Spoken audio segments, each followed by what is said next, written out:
The Your Mark on the World show is made possible by our sponsors, including ACLA Impact, Seed Equity Ventures, and Clean Energy Advisors. Welcome to Your Mark on the World, bringing you another changemaker with champion of social good, Devin D. Thorpe. Hello, everyone, and welcome to the Your Mark on the World show. I'm your host today. I'm Devin Thorpe, and our guest today is Scott Hill. He's the president of Clean Energy Advisors. Scott, welcome back to the show. Thank you, Devin. Good to see you. We appreciate you serving as a sponsor. You're just the backbone sponsor of our work, and we really appreciate that. You do it. I want to congratulate you because recently you completed a phenomenal financing that really is going to increase your scale several-fold, about five-fold, six-fold?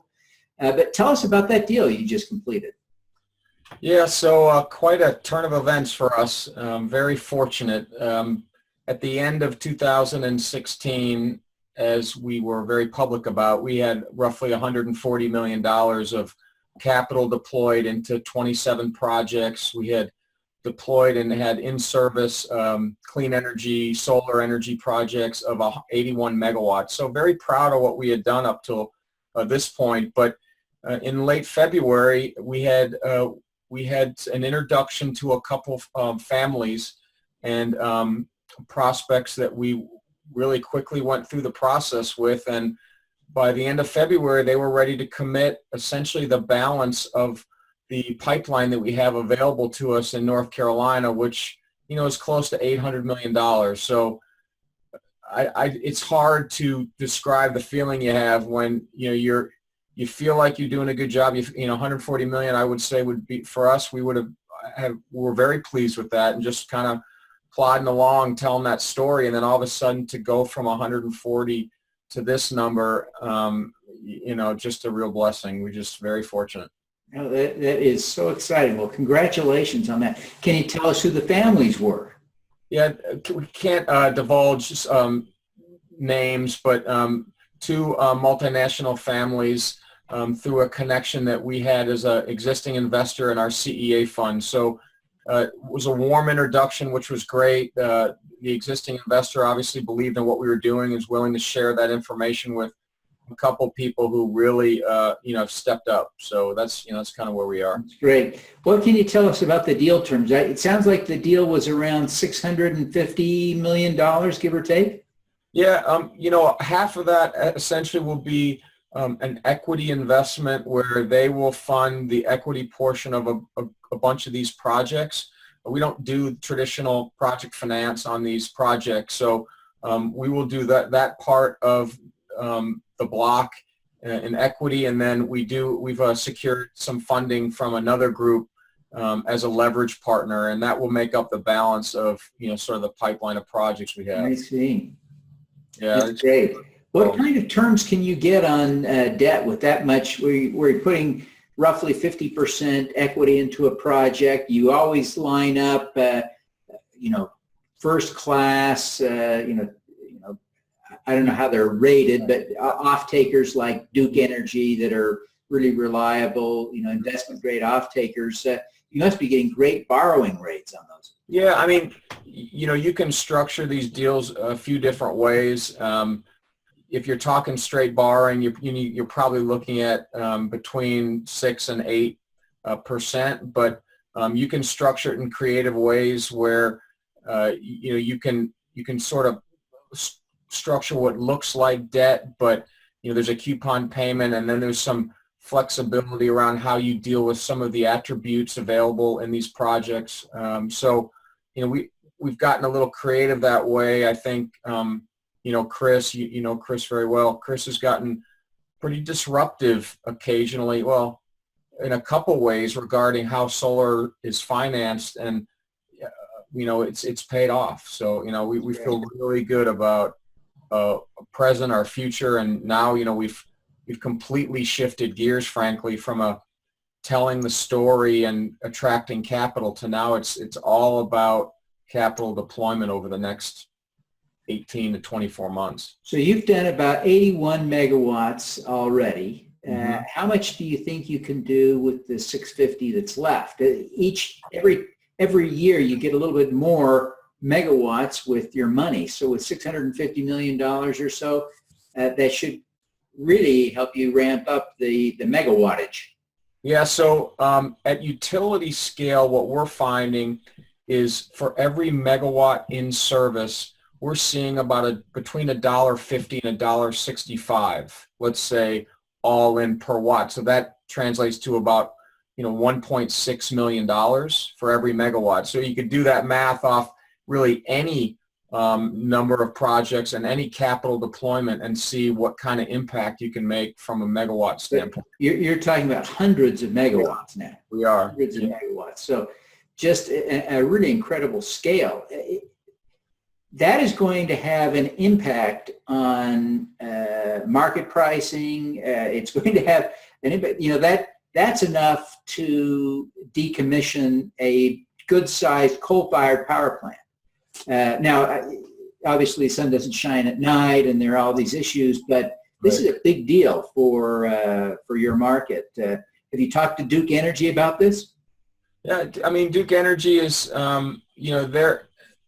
the market in North Carolina is in flux right now. I mean, there are some political forces at play. There are some things going on that make it less, I guess, straightforward than it has been in the past. So we're navigating all that. We're trying to work through that so it's a win-win. I think we see both sides of the equation. So, we're hopeful that, we can pull this whole thing off and everybody's happy and everybody feels good about bringing clean energy to the state, bringing clean energy to customers in the state. So it's always a work in progress. We're always fighting some of that stuff. So now this will give you, at this scale, it'll give you opportunities to be a bit more, I don't want to say creative, but to leave the fairly narrow model you've been using.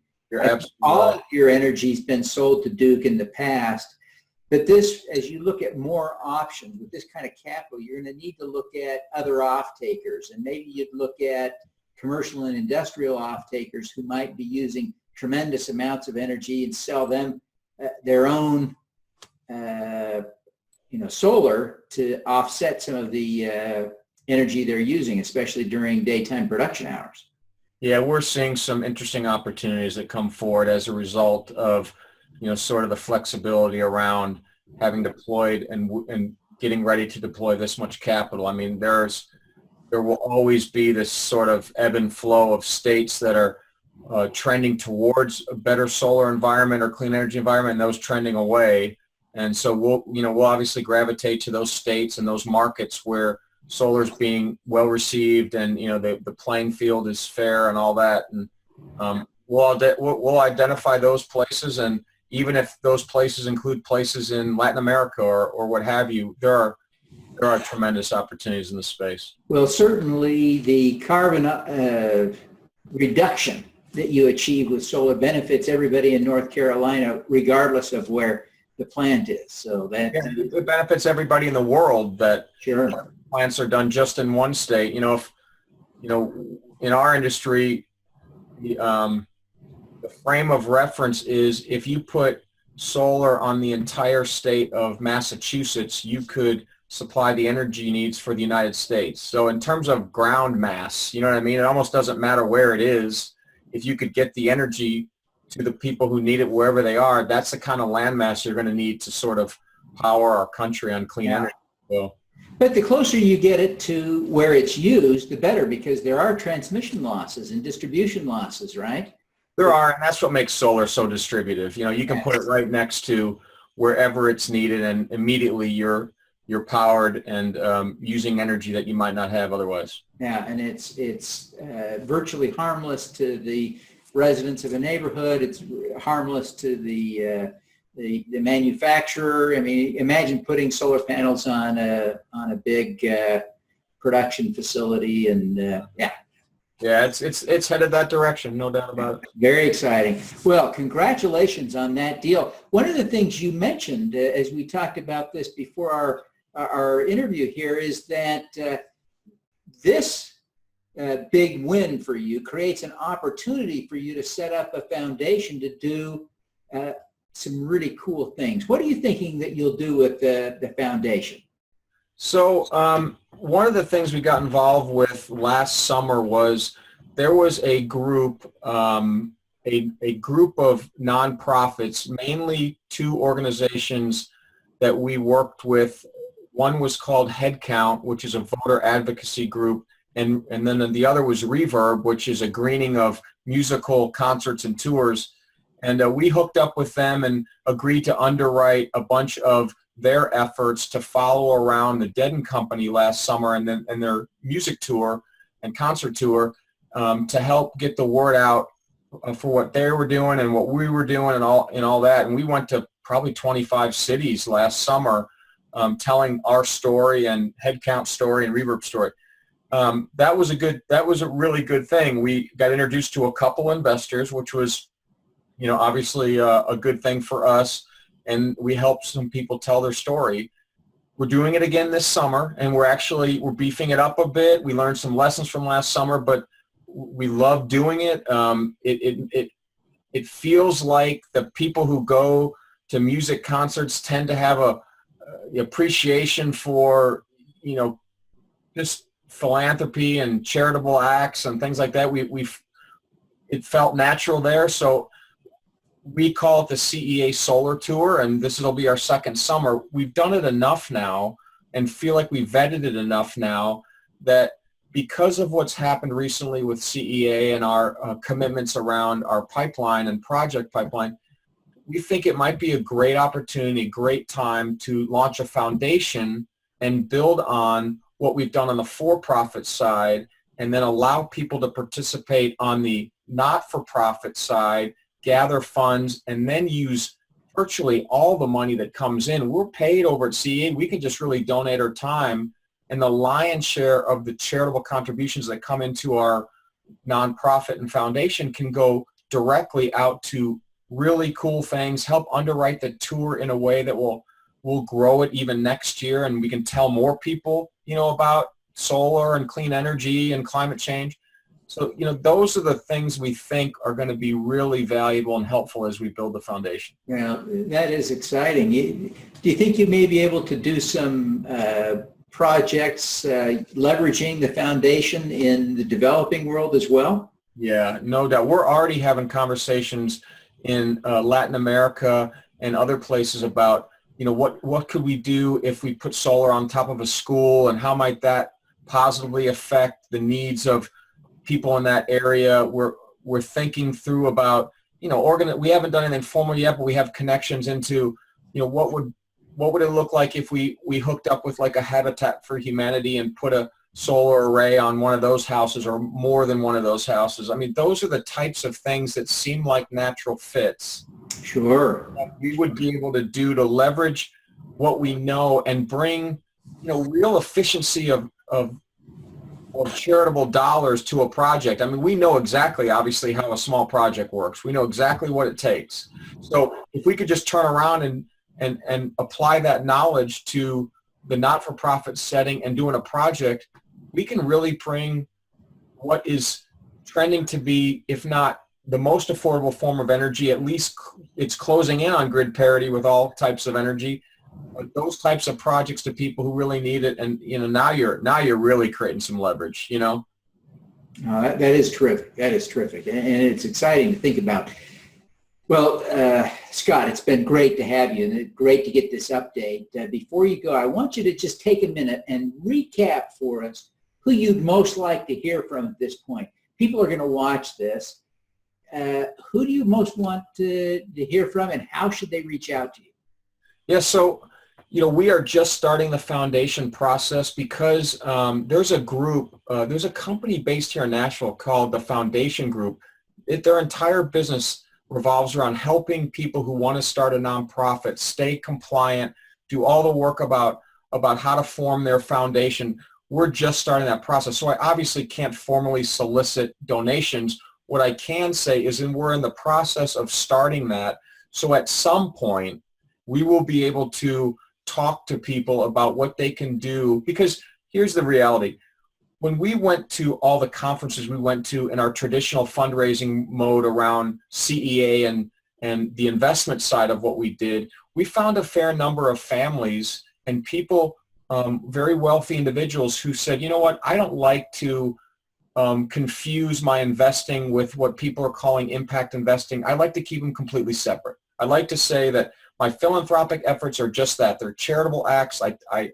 I give the money and I just let it go, right? And then there are the people who they have their for-profit holdings and things, and they like to just keep those things separate. Well, when we showed up and said, you know, this is an impact investment, there was a group of people who said, you know, I'm not interested because I keep them separate. Now I think what we're setting ourselves up for is to have discussions with those types of people too, and say, you know, if that's the way you feel, we respect that. Here's a way for you could really make a difference and put some money to work that we're going to be as efficient with as we were on the for-profit side, but it's going directly to need. Fantastic. Now, before you go, how do people get in touch with you?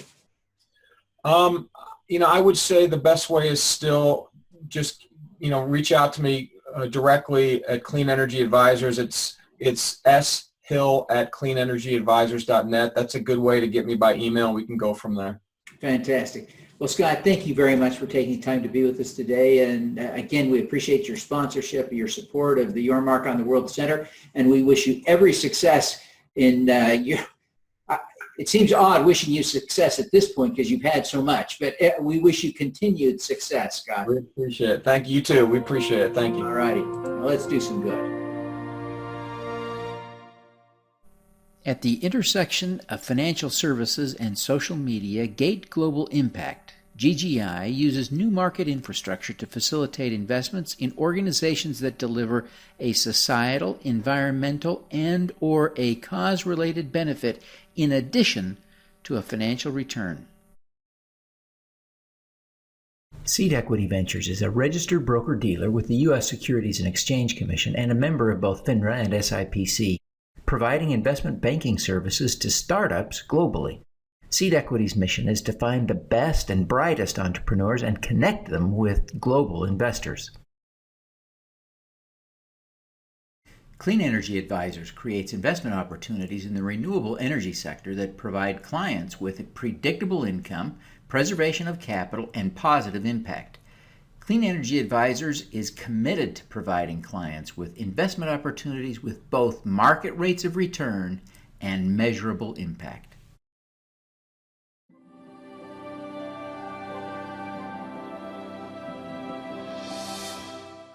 Thank you for listening. This podcast was recorded via Google Hangouts on Air and is available at youtube.com/Devin Thorpe. Subscribe to this podcast on Stitcher or iTunes by searching for Your Mark on the World. Every weekday, Devin hosts a CEO, celebrity, entrepreneur, or other changemaker here on the Your Mark on the World show to inspire and prepare you to make your mark. Devin is a champion of social good, writing about, advocating for, and advising people who are doing good. He is a Forbes contributor who is a recognized thought leader in social entrepreneurship, impact investing, and crowdfunding. To book Devin as a speaker, visit devinthorpe.com. Learn more about Devin's work at yourmarkontheworld.com.